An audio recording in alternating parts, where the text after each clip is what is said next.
My name is Ron Smith, and I would like to thank Dottie and family for allowing me to give John's eulogy. John Ruffin Jr. was my best friend and mentor for more than 20 years. We traveled together, broke bread together, and grew together. We ate a lot of good food, attended countless meetings, and tried to make a difference. Today, I'd like to share a little of what makes John special. Most people know that John impacted people through his role raising funds for the United Negro College Fund and as a member of the Board of Trustees of Florida Memorial University. But his greatest accomplishments were through sowing seeds and transforming individuals in the community. John sowed generously. He sowed and planted seeds in the community. He was generous with his time, his talents, and his treasure. The seeds that he sowed multiplied. He helped the UNCF raise millions of dollars. He helped organizations improve how they operated and better fulfill their missions. Most importantly, John sowed seeds into people, and those people, myself included, are out sowing seeds today in helping to make communities better. He was a good and faithful servant. He helped others take that same mindset into the world as servant leaders. He prepared us to make an impact on our families, in our businesses, and in our communities. We should all look to sow generous seeds to make our world better the way that John Ruffin did. John was a transformer. He would transform your thought process. He would get you to think differently, out of the box. One example was the first time we had a grant to provide services to youth. And John's mindset was that we should go to the Boys and Girls Club and provide the programming there. I said okay, because he was in charge, but I knew there were other alternatives out there. And the way John was thinking, his thought process was that if we go out there and build a computer lab, we will help the Boys and Girls Club fulfill their mission by providing better tools and resources to the clubs. And that will have a lasting impact. I was like, wow. I mean, for me, that was amazing because I wasn't thinking that way. He challenged you to think innovatively, creatively, and selflessly. And he was excellent at doing so. There was one point in time when John had me convinced that I could give him one good idea every day. And I'm sincere when I say this. I was convinced that when he asked, by the end of the day, I would have an answer, a solution, alternatives, whatever it was, I would have something for him. That's how good John was. He made you believe in yourself and believe that you could do things that you had no knowledge of. It didn't matter what cause or organization you were working on. John, if he believed in you, you would go out there and be able to do something. You couldn't even imagine your potential, but John could. He believed in you. And when he believed in you, you started believing in yourself. And you started believing that you could do more.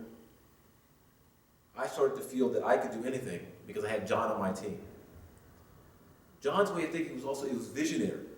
Beyond just making a community impact, it was more of a multiplier impact.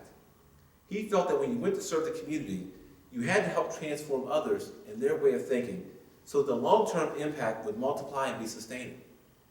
John believed that he could bring about systemic change with this approach, and he did just that. John had an interesting leadership style.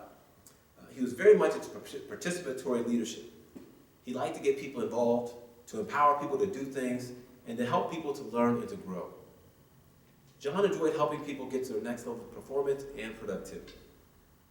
John told me that he called this a benevolent dictatorship style of leadership. He was a dictator. He was the boss, and there was no question about that. But he was benevolent. He was generous. And he gave you an opportunity to shine and to show your skill set. The style was very effective, especially when working with nonprofit organizations and charitable boards that he sat on. He helped executive directors, staff members, and other board members to learn and to grow. John helped to change people's perspectives on life, on race, on people's capabilities, and on the challenges that specific communities faced and needed to address. One of the best examples was when he was the chair of the Internet Coach Digital Divide Committee. He came and said, I want to put 1,000 computers in people's households. Well, the committee didn't have 1,000 computers sitting around. But you know John, he empowered the committee and told them to come up with a strategy. And you know something? Within 2 years, we had given out over 1,000 computers. Big banks, corporations, and individuals all participated. John had this ability of getting people to want to participate and be a part of anything that he was doing. And the community rallied around him. With the Internet Coast Board, John was able to convince leaders that not everyone in South Florida had the upbringing or level of support and resources necessary for success. He knew that in the communities that we live in, for ethnic minorities, We needed to do something to help them, otherwise they would miss out on everything that the internet coast and with the technological revolution taking place 20 years ago.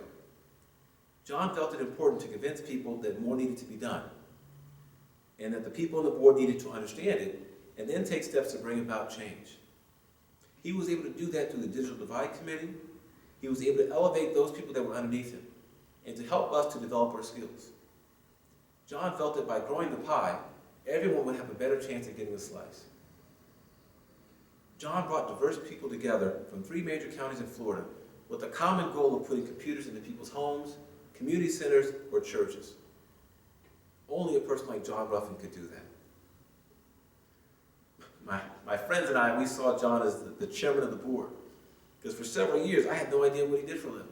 People would ask, and I would tell them, well, we go to a lot of meetings, he's the chair of this board, he's on this board over here, and that's all I could tell them, because that's all I knew. And it was kind of funny, but eventually I had to ask him what he did for a living. But John was that person that could cross into different economic and political worlds. He was a statesman that everyone looked to for sage wisdom and for guidance. The most respected business leaders in South Florida looked to John for advice. They knew that if John was at the table, he would say something that was profound. And John was not just an invitee. John was an active participant in all these organizations. He changed lives, and he changed how organizations operated and conducted business. More importantly, he changed how leaders in the community saw people of color and the challenges faced by people of color, as well as people who were low income. John was able to change the mindsets of those around him, which helped him engage people to make real changes in South Florida. A special part of John's legacy is from mentoring and guiding individuals like me. John was that guy that could teach you or train you through that benevolent dictatorship leadership style and help you to grow. But heaven forbid you were invited to come to a Come to Jesus meeting, but I'll save that for another day. Family was very important to John. He was always boasting about his son Jonathan and his daughter Jihan. He was always sending pictures of his grandchildren. He was proud of his family, particularly the family in North Carolina. He talked about them all the time. He invited me to go to North Carolina twice to visit with him and to see where he came from. They were great trips. It was a loving, caring, very hospitable family environment. You could tell that John was so special and unique because of the family that he was around. They helped mold and shape one another with their value system, their mindsets, and their conversations. Family meant so much to John. The last time I saw John was the night he received his honorary degree from Florida Memorial University. John was at the house at 1 a.m. holding court with family in his bedroom. We were sitting there listening and talking with him like I'd seen him do for 20 years. He was still sharing even after a long day. He should have been exhausted, because I know I was, but he was still going strong and holding court. The interesting thing is that Dottie was in the kitchen holding court. This is one of those beautiful things about the Ruffin family. They're always holding court and sharing with each other, making sure that the next generation is prepared for success. And when it comes to John's legacy, family is something that I look to. But not only family, I look at all the people that he mentored over the years, and it is a lasting legacy that continues to multiply. Preparedness is one of the great blessings that John left us with. I do not worry about the Ruffin family, because I know that the way John held court over the years, and the way Dottie holds court, that the Ruffin family is well prepared for the future. I know that Jonathan and Jihan have been well prepared for the future from a business standpoint, from a community leadership standpoint, and from a family leadership standpoint. I know the grandchildren are also well prepared. I know that the next generation is ready to lead when the time comes. That is one of the blessings that John left his family with. He also left it with us. Florida Memorial University is better prepared, thanks to John Ruffin. The UNCF Scholarship Fund is better prepared, thanks to John Ruffin. Additionally, thousands of students and organizations such as the Internet Coast, Broward Brokerage Development Board, Urban League, and many others were better prepared thanks to John's leadership, personal commitment, and sacrifice of time, talent, and treasure. The blessing of preparedness is something that we all have benefited from John Ruffin. Thank God that he put John Ruffin in our lives. In closing, I would like to read something that I wrote on September 21st, 2019. As I leave Florida, I am honored to have been invited to watch my mentor, John W. Ruffin Jr., receive an honorary doctorate degree from Florida Memorial University.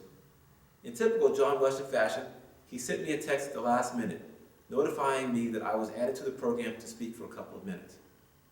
I am blessed to have him and Dottie in my life. Next to my parents, they have been the most influential people in my life over the past 25 years. For those of you that know me, you know that that says a great deal, as I do not let people get close to me. The best part of the experience was watching John hold court at 1 a.m. in his bedroom, with a half dozen family members soaking in wisdom and learning what needed to be done to carry the torch further. I was right there with them. For the record, Dottie was holding court in the kitchen. What wonderful people, what generous people, what a great family to be a part of. They have shared so much with the South Florida community and remained humble through it all. John and Dottie do not brag about the millions raised for the United Negro College Fund, or the endowed scholarships funded, or the dozens of mentees they have helped. He and Dottie just go out and make a difference, and trust God to do the rest. I have learned so much from John over the years, and when I spoke to the audience, I thanked him, because he did not have to take me under his wing, but he did. He made me a better person, a better leader, a better community servant, and a better friend. We should all have a John Ruffin in our life. I still have a ways to grow, but thanks to John, this process is underway. God bless you.